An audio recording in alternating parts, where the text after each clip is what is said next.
السلام علیکم ورحمۃ اللہ وبرکاتہ۔ ان الحمد للہ نحمده ونستعینه ونستغفره ونعوذ باللہ من شرور انفسنا ومن سيئات أعمالنا من يهده الله فلا مضل له ومن يضلله فلا هادي له وأشهد أن لا إله إلا الله وحده لا شريك له وأشهد أن محمدا عبده ورسوله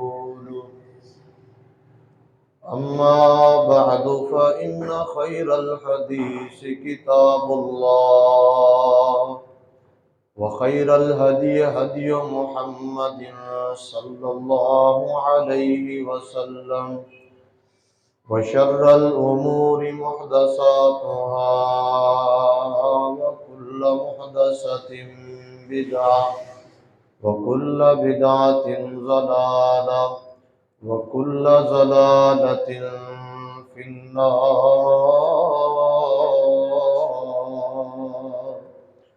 اللهم صل على محمد وعلى آل محمد كما صليت على إبراهيم وعلى آل إبراهيم إنك حميد مجيد۔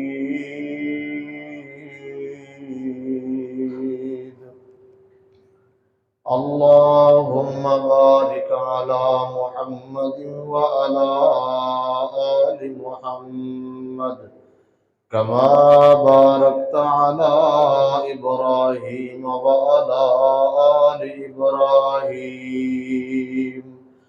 إنك حميد مجيد۔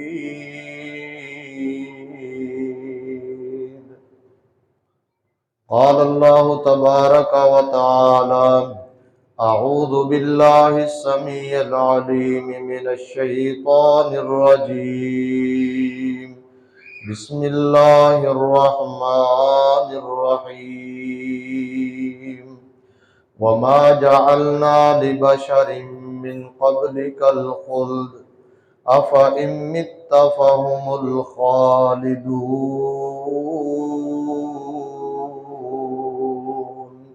رب اشرح لي صدري ويسر لي أمري واحلل عقدة من لساني يفقهوا قولي۔ رب زدني علما رب زدني فهما۔ سبحانك لا علم لنا إلا ما علمتنا إنك أنت العليم الحكيم۔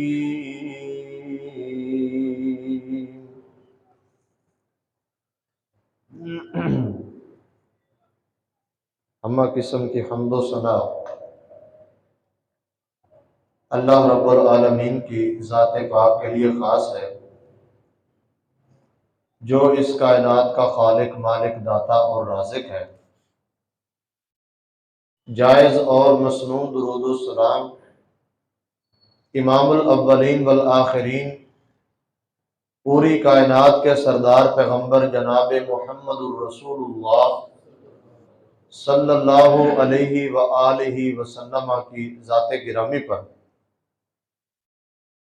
ذی وقار معزز سامعین و سامعات، گزشتہ خطبہ کے اندر رسول اکرم صلی اللہ علیہ وآلہ وسلم کی وفات کے حوالے سے چند ابتدائی گزارشات آپ کے سامنے رکھی تھی۔ اسی بات کو آج مکمل کرتے ہیں۔ دنیا کے اندر انسان کی حیثیت ایسے ہی ہے جیسے ایک مسافر ہے۔ راہ چلتا مسافر کسی جگہ پر تھوڑی دیر کے لیے ٹھہر گیا ہے، اور پھر اس کے بعد اس نے اپنی منزل کی طرف سفر شروع کر دیا۔ اللہ کے نبی صلی اللہ علیہ وسلم نے اپنے ایک صحابی کو فرمایا، کن فی الدنیا کأنک غریب۔ آپ نے فرمایا دنیا کے اندر زندگی ایسے گزارنی ہے جیسے ایک مسافر ہوتا ہے، اجنبی انسان ہے، مسافر ہے، جو تھوڑی دیر کے لیے وہاں ٹھہرا ہے۔ اس نے اپنا دل اس جگہ پر نہیں لگایا، وہاں پر کوئی اپنا زیادہ ٹھکانہ مکان وغیرہ تعمیر نہیں کیا، بلکہ تھوڑی دیر سستا کے آرام کر کے آگے چل پڑتا ہے۔ ایسے ہی دنیا کے اندر زندگی گزارنی ہے۔ اس حدیث کے اندر یہ وضاحت بھی موجود ہے۔ آپ نے فرمایا کہ جب تو صبح کر لیتا ہے، فَلَا تَنْتَظِرِ الْمَسَاءَ، شام کی انتظار نہ کر، اور جب تو اِذَا أَمْسَيْتَ فَلَا تَنْتَظِرِ الصَّبَاحَ أَوْ كَمَا قَالَ، فرمایا جس وقت تو شام کر لیتا ہے، صبح کی انتظار نہ کر، بلکہ ہر وقت تیرے ذہن کے اندر آخرت کی فکر، آخرت کی یاد، موت کی یاد، قبر کی تیاری، اپنی موت کی تیاری ذہن میں رہنی چاہیے۔ انسان اس کی زندگی انتہائی قلیل ہے۔ نبی مکرم جناب محمد الرسول اللہ صلی اللہ علیہ وسلم جیسی ذات اس دنیا سے چلی گئی، اور یہ اللہ تعالیٰ کا اصول ہے، کل نفس ذائقۃ الموت، ہر نفس نے موت کا ذائقہ چکھنا ہے۔ الموت باب کل نفس داخلہ، موت ایک ایسا دروازہ ہے جس میں سے ہر ایک انسان نے گزرنا ہے۔ والموت قدح کل نفس شاربہ، اور یہ ایک ایسا پیالہ ہے جس کو ہر جان نے پینا ہے، اس لیے اس سے چھٹکارا نہیں ہے۔ سیدنا علی رضی اللہ تعالی عنہ نے نبی علیہ الصلوۃ والسلام کی وفات کے بارے میں فرمایا، کان النبی ولم یخلد لامتہ لو خلد اللہ خلقا خلدا، فرمایا نبی مکرم جناب محمد الرسول اللہ صلی اللہ علیہ وآلہ وسلم آپ اپنی امت کے لیے ہمیشہ اس دنیا میں نہیں رہے۔ اگر اللہ تعالی کسی مخلوق کو اس زندگی کے اندر، اس دنیا کے اندر باقی رکھتا تو اپنے نبی جناب محمد الرسول اللہ صلی اللہ علیہ وسلم کو باقی رکھتا۔ آپ علیہ الصلوۃ والسلام ہمیشہ رہتے، لیکن نبی علیہ الصلوۃ والسلام بھی اس دنیا کو چھوڑ کر چلے گئے، اور نبی مکرم جناب محمد الرسول اللہ صلی اللہ علیہ وسلم کا اس دنیا سے جانا بہت بڑی تکلیف ہے، بہت بڑا غم ہے۔ حتیٰ کہ پیارے پیغمبر صلی اللہ علیہ وسلم نے فرمایا کہ جب دنیا کے اندر تم کو بڑی سے بڑی مصیبت اور آفت پہنچائے، بڑی سے بڑی تکلیف آ جائے، کوئی غم آپ کے ہاں آ جائے، کوئی غمگین خبر آ جائے، کوئی مسئلہ بن جائے، تو میری امت کے لوگوں میری موت کو یاد کر کے اپنا غم ہلکا کر لینا، میری موت کو یاد کر کے اپنی تکلیف کو ہلکا کر لینا۔ کیوں؟ اس امت کے لیے، امت محمدیہ کے لیے رسول اللہ صلی اللہ علیہ وسلم کا اس دنیا سے چھوڑ کر چلے جانا، آپ کا فوت ہو جانا، اس امت کی تمام تکالیف اور تمام غموں سے سب سے بڑھ کر غم ہے، جس کو یاد کرنے سے تمہارے دنیاوی غم، تمہارے گھریلو پریشانیاں یہ اس کے مقابلے میں کمزور اور ہلکی ہو جائیں گی۔ نبی مکرم صلی اللہ علیہ وسلم کی موت، آپ کا اس دنیا سے جانا اس قدر بڑا تکلیف دہ ہے اور امت کے لیے بہت بڑا غم ہے۔ فرمایا فَإِنَّ أَحَدًا مِّنْ أُمَّتِي لَن يُصَابَ بِمُصِيبَةٍ بَعْدِي أَشَدَّ عَلَيْهِ مِنْ مُصِيبَتِي، اللہ نے جو آزمائش تکلیف مجھے دی ہے اس سے بڑھ کر میری امت میں کسی اور کوئی کسی قسم کی تکلیف نہیں آ سکتی۔ تو آئیے ہم دیکھتے ہیں دو جہانوں کے سردار، افضل الانبیاء، امام الانبیاء، اللہ کی ذات کے بعد اس کائنات کے اندر سب سے بڑی ہستی جن کو اللہ نے سب سے زیادہ مقام و مرتبہ عطا فرمایا ہے، بلا شبہ وہ ہمارے پیارے پیغمبر جناب محمد الرسول اللہ صلی اللہ علیہ وسلم کی ذات مقدسہ ہے۔ آئیے دیکھتے ہیں ہمارے پیارے نبی کا سفر آخرت کیسا ہے، نبی مکرم نے اس دنیا سے جانے کی تیاری کیسے کی ہے، آپ علیہ الصلوۃ والسلام اس دنیا سے کیسے تشریف لے کر گئے۔ نبی علیہ الصلوۃ والسلام کو جس طرح میں نے یہ عرض کیا تھا کہ ہر نبی کو اللہ تعالیٰ اختیار دیتا ہے، یہ انبیاء کرام کی جماعت اتنی افضل جماعت ہوتی ہے، اللہ کو اتنے پیارے یہ لوگ ہوتے ہیں کہ اللہ تعالیٰ پہلے ان کو اطلاع دیتا ہے موت کی، اللہ ان کو موت کی اطلاع دیتا ہے۔ اسی طرح ہمارے نبی کو بھی اطلاع دی گئی اور پوچھا گیا، اختیار دیا گیا کہ آپ دنیا میں رہنا پسند کریں تو رہ لیں، اگر آپ اللہ کی ملاقات پسند کریں جیسے آپ کا دل چاہے۔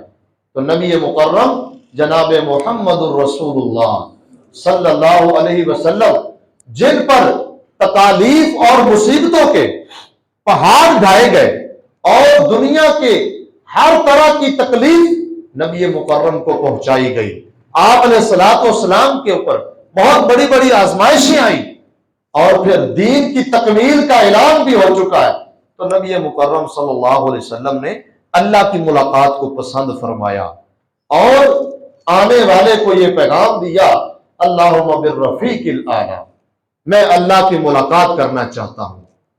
کیوں نہ ایسے ہوتا، دنیاوی غموں سے چھٹکارا مل رہا تھا، راحت اور سکون کی زندگی شروع ہونے والی تھی، اللہ کی طرف سے جو انعامات ان کی زندگی شروع ہونے والی تھی، ایسا ماحول شروع ہونے والا تھا جس کو پیارے پیغمبر صلی اللہ علیہ وسلم نے پسند فرمایا۔ آئیے دیکھتے ہیں، یہ رمضان ہے 10 ہجری کا، نبی علیہ الصلوۃ والسلام کی وفات ربیع الاول 11 ہجری کے اندر ہوئی ہے، 10 ہجری کا رمضان المبارک آیا، یہ نبی علیہ الصلوۃ والسلام کی زندگی کا آخری رمضان ہے۔ آپ علیہ الصلوۃ والسلام اس رمضان میں نبی علیہ الصلوۃ والسلام نے جبریل علیہ الصلوۃ والسلام سے قرآن مجید کا دور 2 مرتبہ کیا۔ آپ کی عمومی روٹین یہ تھی کہ نبی علیہ الصلوۃ والسلام ہر سال حضرت جبریل کے ساتھ قرآن مجید کا دور کیا کرتے تھے، قرآن مجید کو پڑھتے دہراتے تھے۔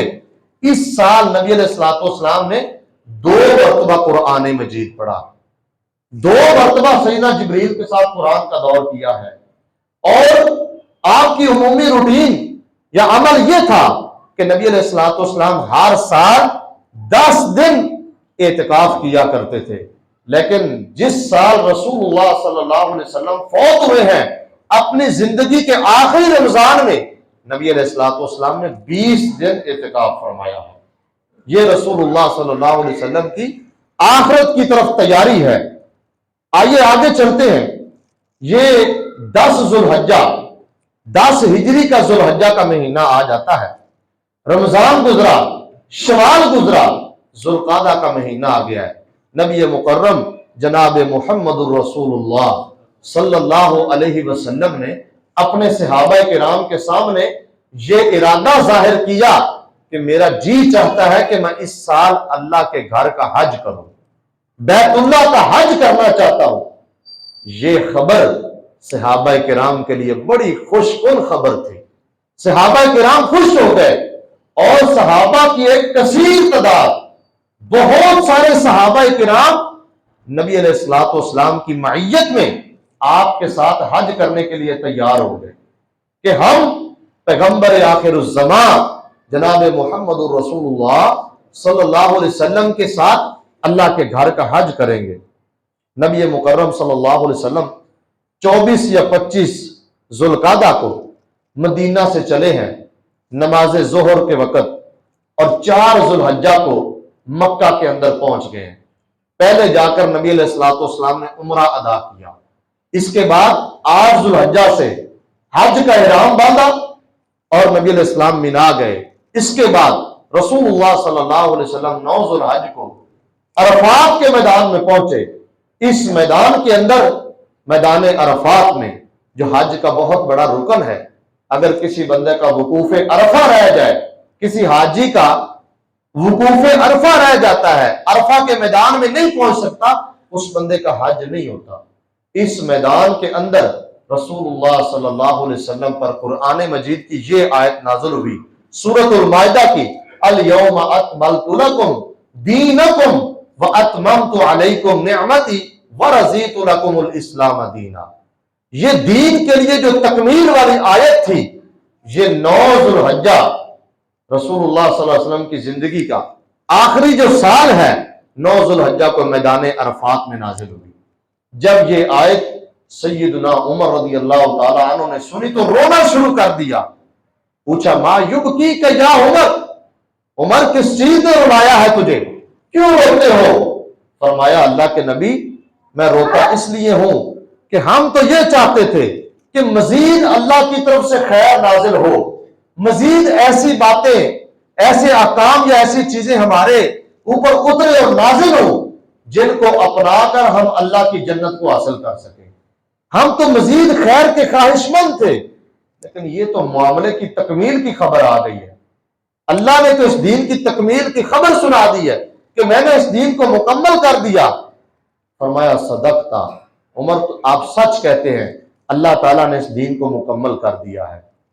پھر اگلے دن 10 ذوالحجہ کو رسول اللہ صلی اللہ علیہ وسلم پر سورۃ النصر نازل ہوئی ہے۔ اذا جاء نصر اللہ والفتح ورأیت الناس يدخلون فی دین اللہ افواجا فسبح بحمد ربک واستغفر انہ کان توابا۔ یہ سورت رسول اللہ صلی اللہ علیہ وسلم پر 10 ذوالحجہ کو نازل ہوئی ہے۔ جب یہ سورت نازل ہوئی، اس سورت کے نازل ہونے کے بعد نبی علیہ الصلوۃ والسلام نے فرمایا، مسند احمد کی روایت، فرمایا نوئیت الیہ نفسی، مجھے میری موت کی خبر دے دی گئی ہے۔ اس سورت کے نازل ہونے کے بعد کیا فرمایا؟ مجھے میری موت کی خبر دے دی گئی ہے کہ اب میری وفات کا وقت قریب آ گیا۔ اور صحابہ کرام نے اس کی تفسیر بھی یہی کی ہے۔ سیدنا عبداللہ ابن عباس رضی اللہ تعالیٰ عنہ فرماتے تھے کہ اس سے مراد اللہ تعالیٰ نے نبی علیہ الصلوۃ والسلام کو موت کی خبر دی ہے، اور فرمایا کہ اب لوگ فوج در فوج، گروہ در گروہ اللہ کے دین میں داخل ہونا شروع ہو گئے ہیں، اللہ کی نصرت نازل ہونا شروع ہو گئی ہے۔ اللہ نے آپ کی جو محنتیں تھی، آپ کی مصیبتیں، تکالیف، پریشانیاں، اللہ نے ان کو رنگ لگا دیا ہے۔ آج دین کے غالب ہونے کا وقت آ گیا ہے، بلکہ یہ دین غالب ہو چکا ہے، اس لیے کہ 8 ہجری میں فتح مکہ ہو چکا ہے۔ تو اب فسبح بحمد ربک واستغفر، آپ اپنے رب کے ساتھ تعلق جوڑ لیجئے۔ تعلق پہلے بھی ہے، لیکن مزید ترغیب کہ اپنے رب کے ساتھ ملاقات کا شوق پیدا کیجئے، اپنے رب کے ساتھ تعلق جوڑیے، اللہ کی حمد و ثنا کیجئے، اللہ کی تعریف کیجئے۔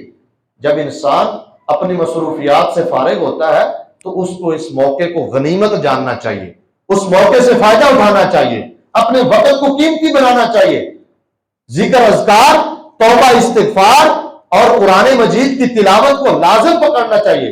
فَإِذَا فَرَغْتَ فَانْصَبْ وَإِلَىٰ رَبِّكَ فَارْغَب، جب آپ فارغ ہو جائیں پھر اپنے رب کی طرف رغبت اختیار کریں، اپنے رب کی طرف رجوع کریں، اپنے گناہوں کی معافی مانگیں اور توبہ استغفار کریں۔ یہ اللہ تعالیٰ نے گویا ایک اصول دے دیا ہے۔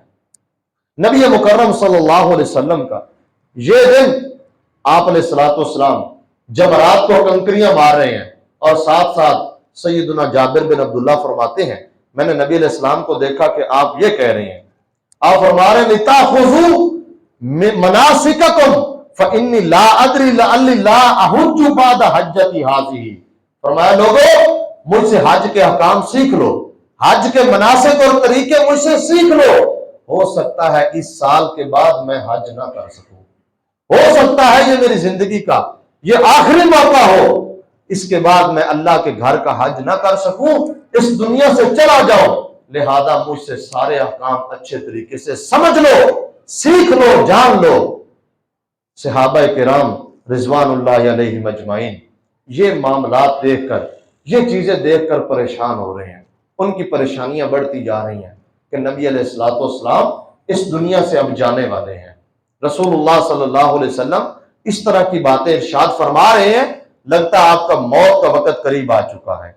اور پھر نبی علیہ الصلوۃ والسلام جب حج کر کے واپس مدینہ کی طرف جا رہے ہیں، راستے میں ایک کنواں آتا ہے جس کو غدیر خم کے نام سے یاد کیا جاتا ہے، اس کنویں پر نبی علیہ الصلوۃ والسلام نے اپنے صحابہ کرام کے خطبہ ارشاد فرمایا، اس کے اندر آپ نے کئی باتیں کہی، اس میں یہ بھی بات تھی الا ایھا الناس فانما انا بشر یوشک ان یاتی رسول ربی فاجیب وانا تارک فیکم ثقلین، لوگو میرے صحابہ، میری امت، یہ بات سن لو، میں ایک انسان ہوں، میں بشر ہوں، اور ان قریب ہو سکتا ہے کہ اللہ کی طرف سے پیغام رسا میرے پاس موت کا پیغام لے کر آ جائے اور میں اس کے پیغام کو قبول کر لوں، میں تمہیں نصیحت کرتا ہوں وَأَنَا تَارِكُمْ فِيكُمْ ثَقَلَيْنِ، میں تمہارے اندر دو انتہائی بھاری چیزیں چھوڑ کر جا رہا ہوں، ایک انتہائی اہم چیزیں چھوڑ کر جا رہا ہوں، ایک اللہ کی کتاب، دوسرے میرے اہل بیت، ان کا خیال کرنا، اللہ کی کتاب پر عمل کرنا، میرے اہل بیت کا خصوصی خیال کرنا، میرے اہل بیت کی اتباع کرنا، ان کی پیروی کرنا۔ رسول اللہ صلی اللہ علیہ وسلم یہ حج سے واپسی پر آپ علیہ الصلوۃ والسلام نے یہ خطبہ ارشاد فرمایا۔ پھر جب نبی علیہ الصلوۃ والسلام مدینہ میں آئے تو وحی کا تسلسل زیادہ ہو گیا۔ سیدنا انس فرماتے ہیں نبی علیہ الصلوۃ والسلام جب واپس مدینے پہنچ گئے حج کرنے کے بعد، اب وحی کا تسلسل شروع ہو گیا۔ اتنی تیزی سے وحی پہلے نازل نہیں ہوتی تھی جتنی تیزی سے اب نازل ہونے لگی، اور نبی علیہ السلام جلدی جلدی اپنی ذمہ داریاں سمیٹنے لگے، جو کام آپ سمجھتے تھے کہ رہ گئے ان کو جلدی جلدی کور کرنے لگے، سمیٹنے لگے، ایسے جیسے محسوس ہوتا ہے کہ چند لمحوں بعد، چند دنوں بعد رسول اللہ صلی اللہ علیہ وسلم اس دنیا سے تشریف لے جائیں گے۔ فرمایا ان اللہ تعالی تاب علی رسولہ قبل وفاتہ حتی توفاہ اکثر ما کان الوحی ثم توفی رسول اللہ صلی اللہ علیہ وسلم بعد، فرمایا کہ جب نبی علیہ السلام مدینے آئے وہی کثرت سے نازل ہوئی اور نبی علیہ السلام نے اپنی ذمہ داریوں کو جلدی سے سمیٹا۔ اب سفر کا مہینہ آ گیا، 11 ہجری شروع ہو چکی ہے، محرم گزر چکا ہے، سفر کا مہینہ آ گیا۔ نبی مکرم صلی اللہ علیہ وسلم نے اپنی رخصتی کا اشارہ تو پہلے ہی دے چکے ہیں۔ سیدہ عائشہ فرماتی ہیں جب سورۃ النصر نازل ہوئی جس میں اللہ تعالیٰ نے اپنے نبی کو اس بات کا حکم دیا کہ آپ اپنے رب کی تسبیح کریں، توبہ استغفار کریں، یہ رسول اللہ کا جو توبہ استغفار ہے یہ کوئی گناہوں کی وجہ سے نہیں ہے، یہ اپنی امت کو ترغیب دینے کے لیے ہے کہ میں پیغمبر جس کا کوئی گناہ نہیں ہے، معصوم عن الخطا ہے، ہر گناہ سے پاک ہے، اس کو اللہ نے اتنا حکم دیا استغفار کا۔ میری امت کے لوگوں، امت تو ساری کی ساری وہ گناہ سے نہیں بچ سکتی، ہر انسان خطا کار ہے، تم نے کس قدر زیادہ اللہ سے استغفار کرنا ہے، کس قدر زیادہ تم نے اللہ سے توبہ اور استغفار کو لازم پکڑنا ہے۔ سیدہ عائشہ فرماتی ہیں جب یہ صورت نازل ہوئی اس کے بعد آپ نے کوئی ایسی نماز نہیں پڑھی مگر آپ نے اس نماز کے رکوع میں اور سجدے میں یہ دعا پڑھی سبحانک اللہم ربنا وبحمدک اللہم اغفر لی۔ یہ دعا اس آیت، اس سورت کے نازل ہونے کے بعد آپ نے اپنی نماز کے اندر شامل فرما لی۔ تو نبی علیہ الصلوۃ والسلام یہ تیاری کر رہے ہیں۔ اللہ اکبر۔ اسی سال سفر کے مہینے میں نبی مکرم صلی اللہ علیہ وسلم ایک تاریخی الوداع کرنے جا رہے ہیں۔ سیدنا معاذ رضی اللہ تعالی عنہ، ان کو نبی علیہ الصلوۃ والسلام نے یمن کی طرف بھیجا۔ یمن کی طرف بھیجنے کے لیے اللہ کے نبی نے معاذ ابن جبل رضی اللہ تعالی عنہ کو چند نصیحتیں فرمائی، اور خود حضرت معاذ سواری کے اوپر سوار ہیں، نبی علیہ السلام پیدل چل رہے ہیں، مدینے سے الوداع کر رہے ہیں، ساتھ ساتھ نصیحتیں فرما رہے ہیں، اے معاذ یمن میں جا کر یوں تبلیغ کرنا، یہ کام کرنا، یہ احکام لوگوں کو سکھلانا، اور ساتھ ساتھ یہ فرما رہے ہیں یا معاذ انکا عسى اللہ تلقانی بعد عامی ھذا ولعلک ان تمر بمسجدی وقبری۔ اللہ اکبر۔ فرمایا معاذ ہو سکتا ہے آج کے بعد تو مدینے میں واپس آئے اور تیری ملاقات میرے ساتھ نہ ہو، تیری ملاقات میرے ساتھ نہ ہو، پر عین ممکن ہے کہ تو آئے اور تو میری اس مسجد اور میری قبر کے پاس سے گزرے۔ یہ ایک تاریخی الوداع رسول اللہ اپنے صحابی کو فرما رہے ہیں۔ تو سیدنا معاذ رضی اللہ تعالی عنہ اللہ اکبر رونے لگ پڑے۔ بکا معاذ جشعا بفراق رسول اللہ صلی اللہ علیہ وسلم۔ سیدنا معاذ گھبراہٹ اور پریشانی اس قدر زیادہ ہوئی کہ رونے لگ پڑے رسول اللہ کی جدائیگی کی وجہ سے، آپ کے جدا ہونے کی خبر کی وجہ سے۔ سیدنا معاذ رضی اللہ تعالیٰ عنہ رو رہے ہیں اس لیے کہ دیدار مصطفیٰ کی گھڑیاں ختم ہو جائیں گی، وہ وحی کا نزول ختم ہو جائے گا، وہ نبوت کا سلسلہ ختم ہو رہا ہے، وہ جو اللہ کی رحمت اور اللہ کی طرف سے جبریل آیا کرتا تھا مدینے میں وہ ختم ہو جائے گا۔ اور نبی مکرم صلی اللہ علیہ وسلم، اس لیے کہ صحابہ کرام کے نزدیک سب سے بڑی خوشی رسول اللہ کی رفاقت، آپ کے ساتھ نبی علیہ الصلوۃ والسلام کا دیدار، آپ کی مجلس اور نبی علیہ الصلوۃ والسلام کی ذات مقدسہ۔ غزوہ احد کے اندر صحابہ کرام نے جس جواں مردی سے اللہ کے پیغمبر کی ذات کا دفاع کیا اور ساتھ یہ کہا ہم تو کیا ہمارے ماں باپ آپ کی ذات پر قربان ہو جائیں، اور خود اپنے آپ کو تیروں اور تلواروں کے آگے کر لیا، نبی مکرم صلی اللہ علیہ وسلم کی حفاظت کی۔ صحابہ کرام اپنی جان سے بڑھ کر نبی علیہ السلام سے پیار اور محبت کرتے تھے، اور ساری خوشیاں رسول اللہ کے ساتھ تھی۔ اس لیے سیدنا معاذ نے جب یہ خبر سنی رونے لگ پڑے، پریشان ہو گئے۔ فرمایا یا معاذ لا تبکی فإن البکاء من الشیطان، آہو بکار نہیں کرنی، وویلا نہیں کرنا، رونا پیٹنا نہیں ہے، غلط طریقہ اختیار نہیں کرنا، اس لیے کہ یہ شیطانی عمل ہے، یہ شیطان کا ایک دھوکہ ہے، بلکہ صبر کرنا ہے، صبر کا دامن اپنے ہاتھ سے جانے نہیں دینا۔ اس لیے سیدنا معاذ رضی اللہ تعالی عنہ کو نبی علیہ الصلوۃ والسلام نے اس انداز سے جو ہے نا وہ الوداع کیا، اور ساتھ ساتھ فرمایا مدینے کی طرف رخ کر کے نبی علیہ الصلوۃ والسلام یہ فرمایا ان اول الناس بی المتقون من کانوا وحیث کانوا۔ فرمایا میری جدائی کی وجہ سے رو رہا ہے، ایک اصول سن لو۔ آپ نے ایک اصول بیان فرمایا، قیامت والے دن میرے ساتھ سب سے زیادہ میرا قریبی کون ہوگا؟ المتقون، تقوی اختیار کرنے والے، اللہ سے ڈرنے والے، پرہیزگار لوگ قیامت والے دن میرے ساتھ ہوں گے۔ فرمایا من کانوا وحیث کانوا، وہ جو بھی ہو اور جہاں بھی ہو وہ میرے ساتھ ہوں گے۔ قیامت والے دن کون لوگ؟ تقوی اختیار کرنے والے، اللہ سے ڈرنے والے۔ اس کے بعد نبی علیہ الصلوۃ والسلام سفر کے آخری مہینے میں آپ علیہ الصلوۃ والسلام نے احد والے شہداء جو شہید ہو گئے تھے ان کے لیے دعا کی، اور اس کے بعد اسی مہینے میں نبی علیہ الصلوۃ والسلام نے بقیع قبرستان والوں کے لیے بھی دعا کی۔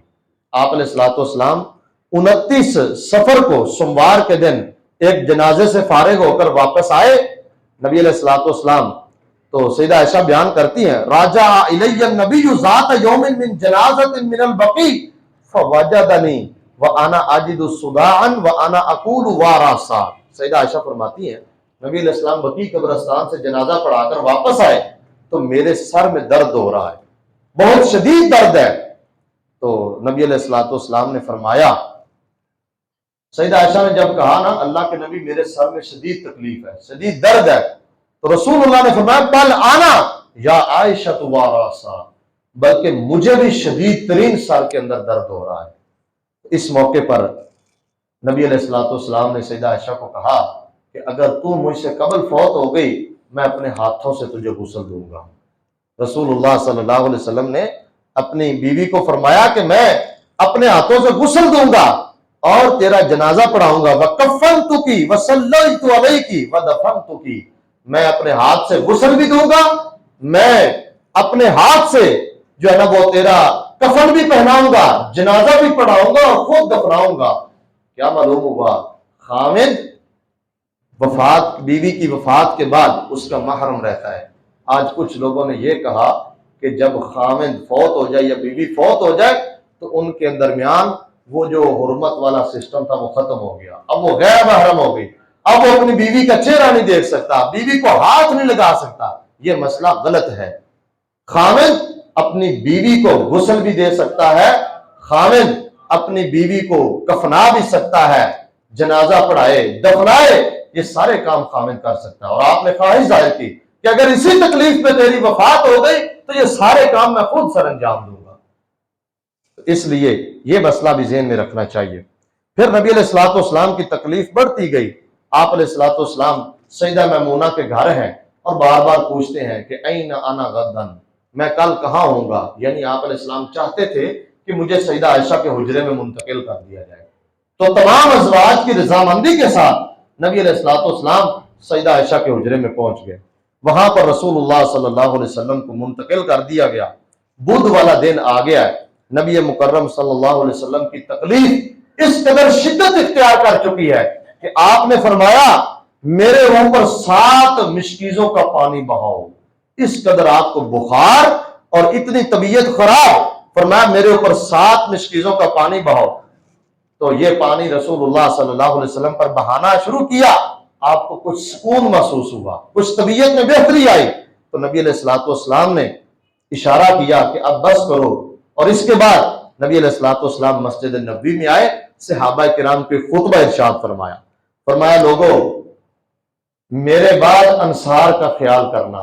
یہ انصار کی جماعت، یہ صحابہ کرام جو ہم مدینے سے مہاجرین لٹے پڑے آئے اور انہوں نے ہمارا ہر مشکل میں ساتھ دیا، ان کا خیال کرنا، ان کے ساتھ خصوصی پیار اور محبت رکھنا۔ اور فرمایا کہ انصار ان قریب کم ہو جائیں گے، آہستہ آہستہ کم ہوتے جائیں گے، حتیٰ کہ فرمایا جس طرح کھانے کے اندر نمک ہوتا ہے اس طرح تمہارے اندر انصار کی تعداد ہو جائے گی، انصار صحابہ کرام کی۔ فرمایا ان کا خیال کرنا اور ان کے لوگوں سے کوئی غلطی ہو جائے تو ان سے درگزر کرنا، ان کو معاف کر دینا، درگزر کرنا۔ یہ رسول اللہ نے نصیحت فرمائی۔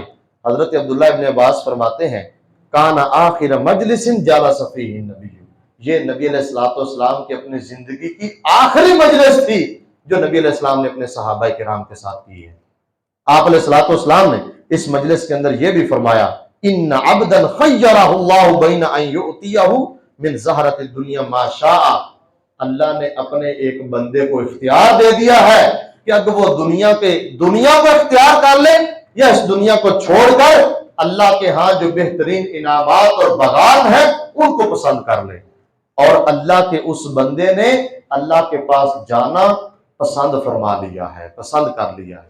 جب یہ بات کہی تو سیدنا ابو بکر رضی اللہ تعالیٰ عنہ رونے لگ پڑے، اس لیے کہ ان کو پتہ چل گیا کہ اس بندے سے مراد خود رسول اللہ ہے اور آپ علیہ السلام اب دنیا سے جانے والے ہیں۔ رسول اللہ کی تکلیف بڑھتی گئی، جمعرات کا دن آ گیا، تکلیف انتہائی بڑھ گئی۔ نبی علیہ الصلوۃ والسلام صحابہ کرام کو، آپ علیہ الصلوۃ والسلام کے صحابہ کرام مسجد نبوی میں نبی علیہ السلام کا انتظار کرتے ہیں۔ آپ علیہ السلام نماز پڑھانے نہیں جاتے تو بار بار اٹھنے کی کوشش کرتے ہیں، جانے کی کوشش کرتے ہیں۔ اس قدر بیماری کی شدت ہے کہ نبی مکرم صلی اللہ علیہ وسلم وہ مسجد تک بھی نہیں پہنچ سکتے، حالانکہ حجرہ عائشہ کا دروازہ مسجد نبوی میں کھلتا تھا، زیادہ فاصلہ نہیں تھا، بالکل ساتھ ساتھ۔ اس کے باوجود نبی علیہ السلام پردہ ہٹا کر دیکھتے، صحابہ کرام انتظار کر رہے ہیں، آپ علیہ السلام جانا چاہتے پھر بھی نہ جا سکتے۔ حتیٰ کہ ایک نماز میں کچھ افاقہ ہوا، نبی علیہ الصلوۃ والسلام کو جو قریبی لوگ تھے ان کو کہا کہ مجھے سہارا دو اور مسجد کے اندر لے کر چلو۔ تو نبی علیہ السلام کی تکلیف اتنی زیادہ کہ آپ اپنے پاؤں پر چل بھی نہیں سکتے۔